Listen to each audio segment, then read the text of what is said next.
Treeline Lane. I'm down on the farm's Larry Marble. It's time for the 1245 edition of our program here on the Down on the Farm radio network. We have 14 stations. We appreciate you listening there. Or if you're listening on another media platform through your iPhone or your computer, say, for instance, Facebook or our website, downonthefarmradio.com. We appreciate it, however you're listening to us. Today's Veterans Day. Thank you, veterans. From all of us here at Down on the Farm Radio, we salute you. Today's forecast for the far northwestern portion of Down on the Farm country, communities like San Angelo, Abilene, Sonora, Ozona, and Junction. Sunny with highs in the upper 60s, that's in the big country, to the low 70s farther south in what they call the Heartland or the Concho Valley. Winds northeast 5 to 10. As we look further into Down on the Farm country, neighbor, we'll consult the auspices of the National Weather Service, those offices in San Antonio and Austin. We're looking for an 82 in Del Rio, 75 in LaGrange, a 73 in Llano, and partly cloudy 79 in Pleasanton. Friday's temperatures, the lows will be 44 to 51, the highs 76 to 80. Neighbor, as we look further on down toward, say, I guess probably the Corpus Christi area, that portion of Down on the Farm country will show an 83 in Cotulla, an isolated shower at Rockport, 81, 80 in Victoria, an 84 in Alice. Tonight, you folks are going to be anywhere from, say, 47 in Tilden to a 62 in Rockport. Neighbor, as we move farther on, we'll call it north and east, we will check that Houston-Galveston area. We're saying a 71 in Temple, a 79 in Angleton. We'll have a 74 in Lufkin and an 80 in Victoria. Tonight's temperatures go from a 42 up by Jewett and a 45 in Lufkin down to a 67 in Galveston and a 46 in Columbus. Neighbor, there is your ag weather for a big, wide John Deere combine swath of Down on the Farm country. Neighbor, here's your first glass of iced tea. While I pour, let me go over the select commodities of ag interest with you. December corn, $5.69, even money down a quarter. Jan beans, $12.22, even money up 5 1/4. Deese bean meal, $3.44.30 by the ton, up $1.90. December Kansas City hard red winter wheat, up 10 1/2 at $8.28, even money. March number 2 cotton up 81, $115.86. February live cattle down 52.50, $136.30. January feeder cattle up 45, $158.50, and December lean hogs up 2 1/4 at 75.72. Your December West Texas Intermediate crude up 24, $81.58. There's your commodities. You know, neighbor, it's been a while since we visited old Dr. Bob Judd from the Texas Vet Report. Let's do so right after this word from your Texas Farm Bureau insurance agent. When we moved to Texas, we were like fish out of water. We didn't know anyone in our neighborhood until our Texas Farm Bureau insurance agent came to the house. She was so helpful and reassuring, a friendly face with that Texan hospitality I'd heard about. When we purchased a Texas Farm Bureau insurance policy, we knew we were making the right choice. We knew our family would be protected. Visit Texas Farm Bureau Insurance today at tfbinsurance.com to find an insurance agent who's a true neighbor. Coverage and discounts are subject to qualifications and policy terms and may vary by situation. Neighbor, now here's Dr. Bob. Ulcers of the equine colon can lead to decreased performance, but can be difficult to diagnose.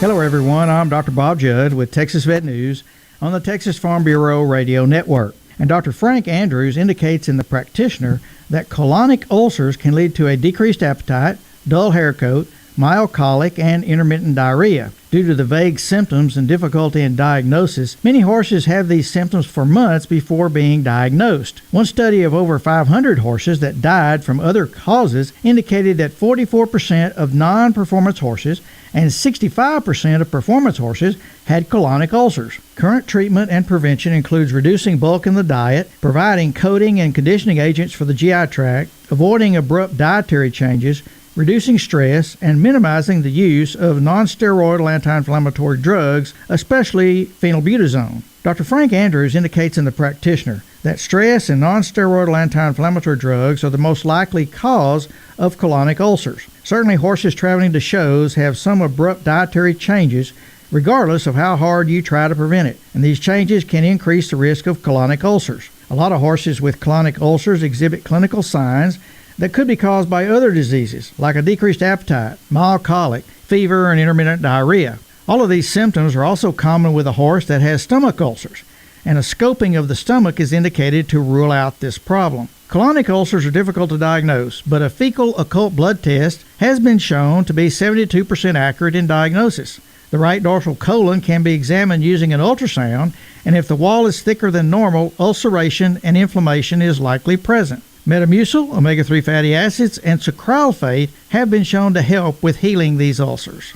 That's today's Texas Vet News. Thank you for listening. I'm Dr. Bob Judd on the Texas Farm Bureau Radio Network. Texas Farm Bureau Insurance has protected fellow Texans with auto, home, health, and life insurance since 1952. With more than 260,000 square miles of land and 27 million people, that's a lot to cover. Whether you're wrangling cattle or wrangling kids, we're proud to protect Texans in all Texan ways of life.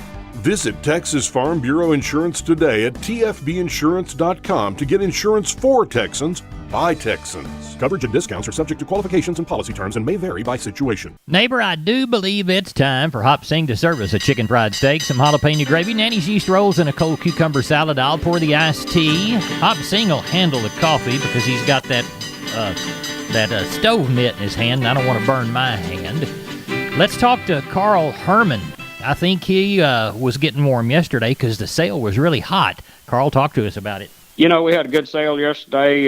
Had over 1,200 head for 150 consigners and 52 buyers on the steady cow market and calf market. On the cows, we had right at 200 cows and bulls. Slaughter cows 20 to 66, slaughter bulls 60 to 88, stocker cows 500 to 1,200, and the pairs 800 to 1,275. On the steers, on the calves, on the steers, 2 to 3 weight steers 160 to 187, 3 to 4 weights brought 155 to 202, 4 to 5 weights 151 to 182. 5 to 6 weight steers, 145 to 172, 6 to 7 weights, 130 to 149, and the 7 to 8 weights, 120 to 131. A lot of these bigger steers are sure busting $900 to $1,000. On the heifer side, 2 to 3 weights, 140 to 157, 3 to 4 weights, 136 to 187. 4 to 5 weight heifers brought 134 to 167, 5 to 6 weights, 127 to 160, 6 to 7 weights, 127 to 150, and the 7 to 8 weight heifers, 108 to 128. So overall, we had a good day. Starting to see a